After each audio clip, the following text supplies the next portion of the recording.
Sonic Racing CrossWorlds. It's a really fun game. Obligatory Nintendo is cooked meme. Okay, jokes aside, I really like CrossWorlds. Might be my new favorite racing game. It's got great tracks. I really like the CrossWorlds gimmick. Items are hell, but that's pretty standard for a kart racer. And I guess the base roster could have been a bit better, but hey, still a very good game. Love the Grand Prix, love time trials, Race Park is fine, and online is passable.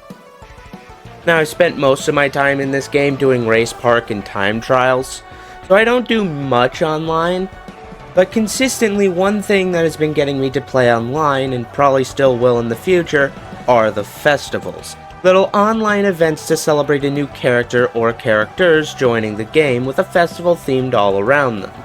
It's completely free and you get some nice rewards, nice being in quotations. These festivals are team-based and there will be one for every major character DLC release. We have currently had 3 in 1 month, and most likely next month we're getting 2, but the norm should be 1 per month after that. However, these festivals are not exactly popular. In fact, quite the opposite.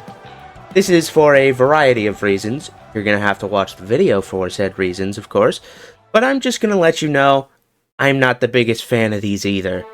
So I just want to do a deep dive into these festivals and talk about why their reputation isn't exactly the best, and if they are truly as bad as a lot of people say they are. So let's start this off by talking about the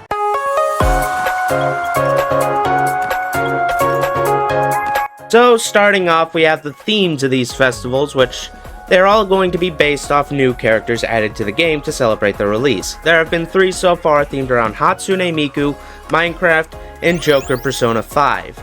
And we know of some of the future festivals: Ichiban, SpongeBob, Pac-Man, Mega Man, Teenage Mutant Ninja Turtles, and Avatar: The Last Airbender.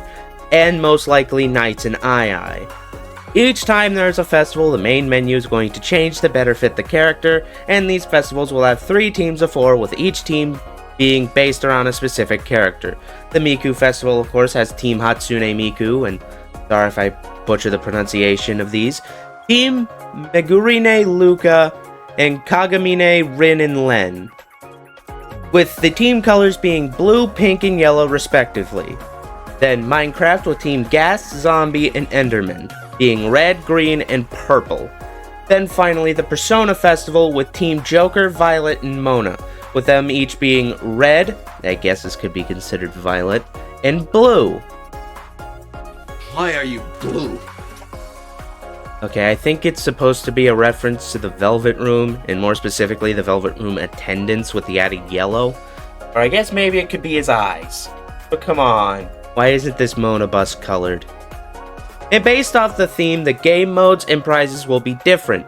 Plus, the Minecraft Festival always lets you pick the new track every round. These festival themes would also have their own prizes. Speaking of,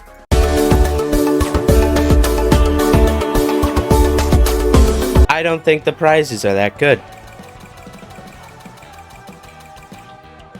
But before we talk about that, let's talk about how you get the prizes. It's a battle pass. A free battle pass, thank God. There are rewards up to 1,000 points, with anything after that just being Donpa tickets. You get points by participating in festival races, with you previously getting 15 points for last, 25 for second, and 35 for first. Though now it's 30 for last, 33 for second, and 36 for first, which is much better than before, though honestly I think second place should have been raised to 40 and first to 50 at the very least. You also get points for being the #1 lead keeper for an extra 5 points, which is gotten through being the person on your team who stayed in first the longest. Then you can get a streak bonus, which is an extra 10 points. And you get bonus points for playing with friends, which I don't remember how much that was, but it's more depending on how many friends you have with you.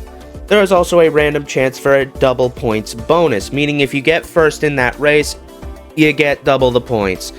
Meaning the most amount of points, excluding the friend bonus, is 102 points. At first, the amount of points between prizes is 20, but then it raises to 50 and then 100. Now onto the prizes themselves. Each festival has 6 decals, a horn, a bunch of titles, and most importantly, a whole gadget, a character kit. For the most part, it's all just cosmetics, but the gadget isn't. and really shouldn't be here.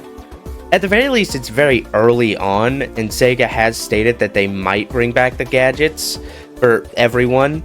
The gadgets are as follows: boost from the Miku Festival, power from the Minecraft Festival, and handling from the Joker Festival. I haven't used any of them, so I couldn't tell you how good they are. Though I can say that as of writing this, the boost one was used in the current Kraken Bay world record. So maybe you are missing out. But honestly, I would say for future festivals, they should just scrap the gadget in favor for, let's say, an aura, to keep it purely cosmetic. Out of the rest of the prizes, the next best I would say is the horn, with us having gotten equalizer wave, goat horn, and Persona is what it would sound like if it was good. Honestly, I find the Persona horn disappointing. The goat horn is fine, though I've encountered several people online who just spam the goat horn. And I actually like Equalizer Wave. Plus, it's nice these festivals are giving us horns as the normal ones are. Next up is the titles, with each festival having several. You can get up to 4, though most likely you are only going to get 3. You get the first 3 for completing the festival, participating in the festival, and getting a win streak. Then the 4th is gotten through placing in either the top 1,100th or 10th place in the leaderboards. I don't have any of those, as I only cared to get to 1,000 points. The participation titles are just the name of the festival they're from. Makes sense, they're just participation rewards. And the leaderboard titles are more for the prestige than the actual title. But the other 2 titles are references to the source material. First, the 1,000 points titles being Virtual Singer, We Need to Dig Deeper, and Take Your Heart. Now, I'm not a Miku fan, so I don't know if Virtual Singer is a specific reference, or if it's just referring to Miku being a Vocaloid. But the other 2 I'm sure of.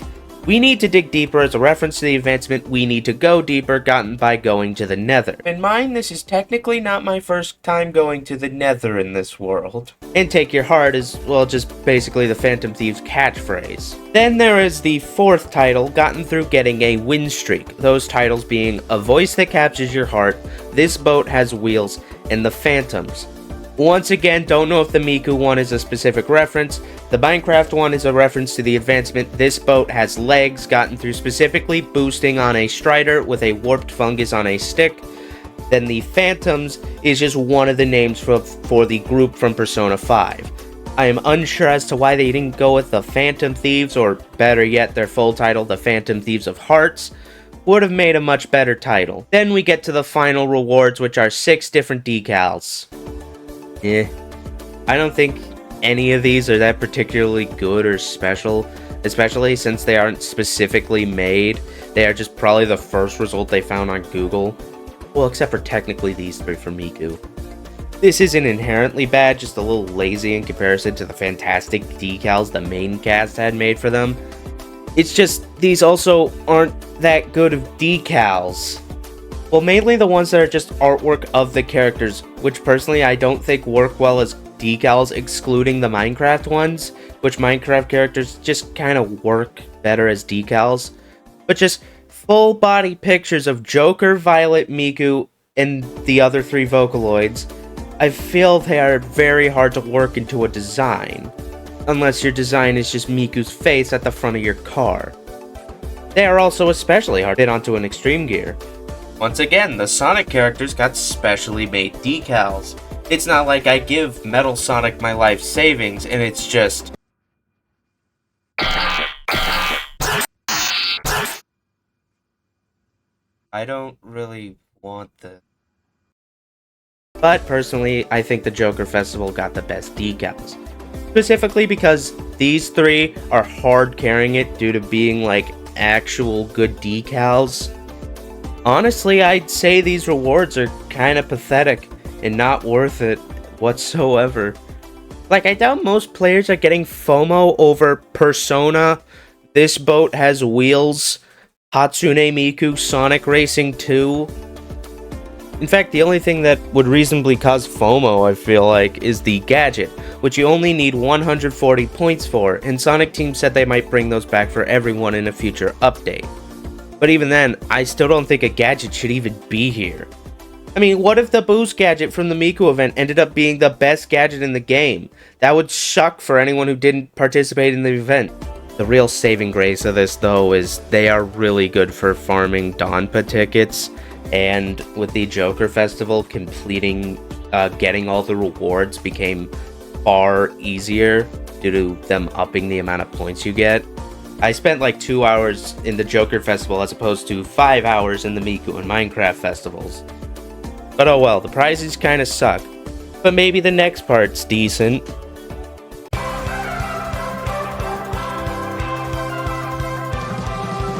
Previously, I had mentioned that these events split you into 3 teams of 4 and require you to work together with your team in order to place the highest as a team.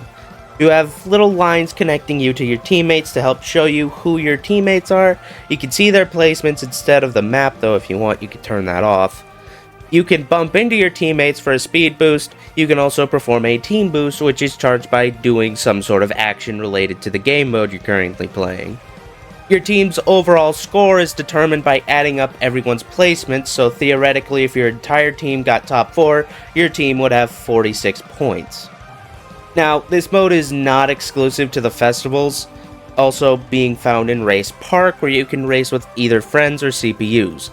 And it's not the worst game mode, but it does have some major flaws. As remember, you winning is also dependent on how well your teammates do. So you could be playing the best damn CrossWorlds of your life and still place last because your teammates place too low. You have no control over how well your teammates do, which the only ways you could technically help being occasionally tapping them if they are close enough, or trying your best to fill up the team boost, which that's supposed to be a team effort, so one guy alone is going to struggle to do that. And playing online kind of worsens the issue, as quite a few people are going to be forced onto team with random other players, as opposed to Race Park where it's either CPUs or friends. And when playing this mode, you just have to hope your teammates also do as well. There's really nothing you could do to help them. Made even harder when you don't know anything about them, nor can communicate, nor they are CPUs that just rubber band towards you. Which is actually something I would say Team Sonic Racing does a bit better. As in that game, there were many ways to actually help out your teammates instead of just praying. But if you're able to do these events with friends, you can play with up to 4 and you even get bonus points for rewards for doing so. I would honestly say, try to do these events with friends. It's a much better experience. But not everyone's going to have that luxury for a multitude of reasons, such as their friends are busy, or they just don't want to do a festival for the 3rd time that month. They don't own the game, which is reasonable considering the price, or you just don't have friends. Oh, and I have out a specific detail. You see, these team games will always have some sort of extra rule set to, I guess, make it a bit more interesting. Examples include tap boost or ring grab, which require you to either tap your teammates or grab as many rings as possible. Doing these not only fills up your team boost, but whatever team does the best, whether they tapped each other the most or collected the most rings, they get an extra 10 points at the end of the game. And there has been many a game where we have either won or had our wins stolen from us due to the bonus points. Overall, I do think the team gameplay is a bit flawed, as it's not actually working with a team, it's just praying the 3 other people you're working with do well. And I think the idea of it being the main mode of the festivals is just not a good idea, especially since they are forcing so many players to just play with randoms, which just makes the whole mode harder for those people. But we haven't even covered the half of these festivals, as we just barely talked about the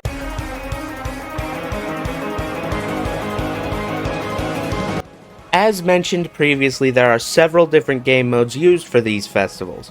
Well, 6 to be specific, with each festival having 3 that it cycles through every 30 minutes, with those game modes being Tap Boost, Ring Grab, Air Trick, Shootout, Spin Drift, and Dash Pad Boost. These are just little extra objectives for your team to go for during the race in order to get the 10-point bonus. Now, I don't think I made it clear enough just how important that 10-point bonus is, as pretty much every game the point difference between second and first is at most going to be 10 points. It is most certainly possible to have a game where you're already so far into the lead where the point bonus just doesn't matter, or I guess the opposite, where you're so far behind. But more often than not, you're going to be praying you got that point bonus, whether it's so you can take first, or so the other teams stay behind. Also, as said before, these game modes will affect what fills your team boost. So, for tap boost, tapping your teammate fills it. But with ring grab, collecting rings fills it. But let's talk about the game modes themselves, which they vary quite drastically in quality. I'll cover them from worst to best, starting with item attacks from the Minecraft Festival. This mode is about attacking with items. Oh my god! Now, CrossWorlds already has some very chaotic items, such as the monster truck, drill, anvil, or King Boom Boo. CrossWorlds is often also cited as being a little too chaotic. But this mode dials that all up to 11. Also, I apparently lost my footage of item attacks, so this footage will be from Race Park. Major differences include the fact I have 5 teammates instead of 3, and the fact I'm playing against CPUs. And this mode doesn't just tell you to hit people with items. No. I'm pretty sure it also sets items to extreme, which means you'll be getting hit by a lot more powerful items more often. Plus, getting things like the triple glove is more common. I say that specifically because I would only ever get the triple red glove while everyone else was getting monster trucks or drill. And every CrossWorld has the item box frenzy, which I think is actually unique to this mode, where every CrossWorld will have tons more item boxes flying around, ensuring the item spam is so much worse. And I'm not one to complain about this game's items. Generally, I'm fine with it. But this was just too much. Plus, it's one of the game modes that really favors specific loadouts, mainly using power-type characters with a power-type vehicle. But even then, with the sheer amount of items, I don't think even a power-type loadout would fare too well. Good luck trying to get a level 4 boost for invincibility. And for people who play with the extreme gear like me, good luck. This mode just promotes spamming as many items as possible. And luck. Very much luck. You're going to need to pray you actually get something that'll help against the absolute chaos. And it just isn't fun. Especially since the second you get in first, if you're even able to, you're just going to be pelted with King Boom Boos and anvils. There are rounds where I swear there were 6 different King Boom Boos that appeared. It's also probably the only mode that rewards the usage of the monster truck starter. It's not a fun mode whatsoever. It's just way too much chaos at all times. But anyways, next we have Spindrift, the other one from the Minecraft Festival. That one didn't have the best modes. Now, at least Spindrift isn't god-awful. It's just conceptually really stupid, being the only game mode that forces you to use a specific gadget, that being the Spindrift gadget, which makes it so you start spinning when you drift. Which pushes other racers away, though I'm pretty sure if both racers are spinning, neither will get pushed away. And this mode expects everyone to use the Spindrift gadget, or else they will have 0 points, and their team will probably suffer for it. There is also no real gameplay for this mode. You just select the gadget, and pretty much the only thing that will generally help you get more spins is taking as wide of turns as possible, which is not the best idea when you're trying to get ahead. Or doing this is fine, I guess. And it's just so weird that they decided to force you to a specific gadget for this game mode, as no other one does that, and it's not even like a fun gadget. Like, maybe forcing everyone to do perfect drifts would have also been stupid, but at least it would have been a more interesting challenge on top of just racing. This is just racing, but you might have to switch out something from your loadout for something you just don't want. And if you have a team member that isn't using Spindrift, good luck getting the point bonus. At least the game modes get a lot better from now on, though a lot is relative. Next I'd say is Air Trick from the Miku Festival, which has you trying to get the most air tricks. I put this one higher as getting air tricks is a bit more interesting as you try to find ways to get yourself into the air. And it technically doesn't force you to use the air trick adept gadgets, though good luck if you aren't. Plus, it feels more like an actual bonus objective compared to spin drifting. Then we have dash pads, and hey, what do you know? This one doesn't force or heavily favor a specific gadget. You just have to go out of your way and try to hit the most dash pads, often instead taking the faster routes. And this also puts all CrossWorlds into frenzy time as well, making it so far more dash pads than normal appear. Then we have Ring Grab from both the Miku and Joker festivals, and Ring Grab is actually a semi-decent game mode, forcing everyone to be a bit more money hungry than usual. And I guess it technically does favor specific gadget setups that give you more rings for things like tricking or hitting dash pads. But even then, it's A, far more experimental than spin drift or air trick, and B, at least from my experience, I found it easy enough to still get the ring bonus even without using those types of gadgets. Though I put it at only the second spot because Ring Grab was exploited during the Joker Festival. Now, I myself didn't encounter anyone doing this, but from my understanding what they would do is they would turn on steering assist, find a dash pad next to a wall, and while on the dash pad drive into the wall and keep drifting back and forth to stay on the dash pad for a while to farm up rings with gadgets, giving their team an absurd amount of points, basically guaranteeing you get the bonus, also farming up the team boost so the rest of the team was practically invincible and constantly getting speed boosts. So more likely than not, they would be at the top 3, so you being in 12th didn't matter. Here, look at this example. Well, the rest of my team got top 3, I got 12th. Yellow team could steal this from us, they got a good number of rings, and oh, what is this? Do I have to do everything around here? And it's actually very easy to do this, and I do hope they patch this out before the next festival. Finally, we have Tap Boost, which will be in all festivals. It's the main mode, and the only one that really supports the team-based gameplay. It doesn't favor any specific loadout, and you can't exploit it from my understanding. It's just, if you're near a teammate, touch them. It's honestly kind of fun when you get a group of teammates that are all on the same wavelength as you, and you just keep tapping each other over and over and scoring a bunch of points, and giving each other speed boosts. Though it can suck if you get stuck with teammates that either fall behind, or you are the one falling behind. You can't do the bonus, as it's not worth it for you or any of your teammates to stop and go to the back to start tapping whoever falls behind. Plus, it's not uncommon for you to get teammates that are just uncooperative and don't bother tapping anyone, though that kind of goes for each game mode. And like I said, it's the only one that really takes advantage of the team mechanics. Though, even though I put this one at first, it's still really nothing all that special. It's just better than the other options, and even then, it still has problems. Now, the Minecraft Festival quite clearly had the worst game mode. Spin Drift is just stupid down to even its concept, and Shootout is god-awful. Honestly, I found myself taking breaks anytime Shootout appeared. But then the rest really just ranged from meh to a little interesting. But now we get to the part where I cover the many problems with these festivals.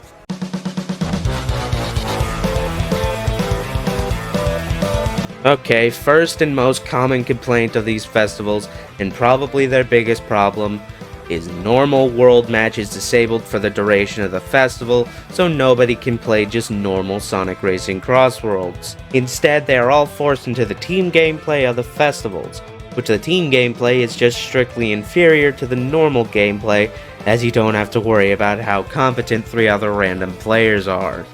And these festivals have all gone on for about 4 days each time, so for 4 days you can't play normal online. Which, there's another reason that sucks, as festivals do not increase your world ranking, I really don't know why. And this is the literal only mode that doesn't give you Donpa tickets after every race. Instead, playing in the festivals, you're only getting tickets as festival rewards for reaching a certain amount of points. And as I said before, I think using the team gameplay is a bit flawed of an idea, as not everyone is going to be able to do it with friends, and they make it saddled with teammates that just hang around 10th to 12th the entire race and probably forgot there was even an objective. So it doesn't matter if you get first and get so many points because they did so poorly, and there's practically nothing you could do to help your teammates. The game modes vary in quality quite drastically, and most of the time aren't even that interesting or incredibly frustrating. Plus, in the case of tap boost, you need to have teammates that actually go for the objective. Oh, and apparently the festivals have a massive amount of rubber banding, something not seen in normal worldwide mode. So the players in the back are just actively faster than the players in the front are. Which I guess can be seen as both a good and bad thing. Bad as it makes it more chaotic and random, and good for specifically tap boost due to it clumping all the racers together. And I don't know if this is just my imagination, but the items in the festivals just feel more chaotic in general. The Minecraft festival actually has its own specific problem that will probably carry over into the other paid DLC festivals, that being the Minecraft festival will always put the new map as one of the tracks you could vote on, making it so it was incredibly likely it would be just playing the Minecraft map over and over and over again, sometimes even back to back to back. And even as someone who likes that map, it got incredibly monotonous very quickly. And honestly, most of these festivals just get repetitive and monotonous very quickly. The rewards are honestly not that worth it, and these festivals are just way too frequent. We had 3 in 1 month, and I think at the time of finishing this script, the Yakuza festival should be starting soon. Thankfully though, I think going into December, the festival should get far less frequent with less characters coming out. And they did actually fix one problem with the festivals already, that being that it took too long to actually finish them. They fixed that in the Joker Festival by raising the amount of points everyone will get, and for that specific reason, I would definitely say the Joker Festival was the best festival so far, as it only took me 2 hours.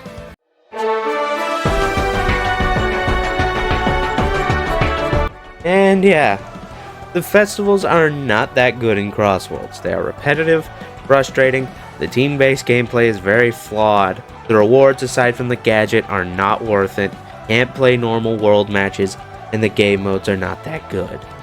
Which sucks considering I love CrossWorlds. It's my new favorite kart racer. So these being as bad and as frequent as they are sucks. But you know, I make this video out of love for the game. As if nobody ever brought up the problems with these festivals, they would never change.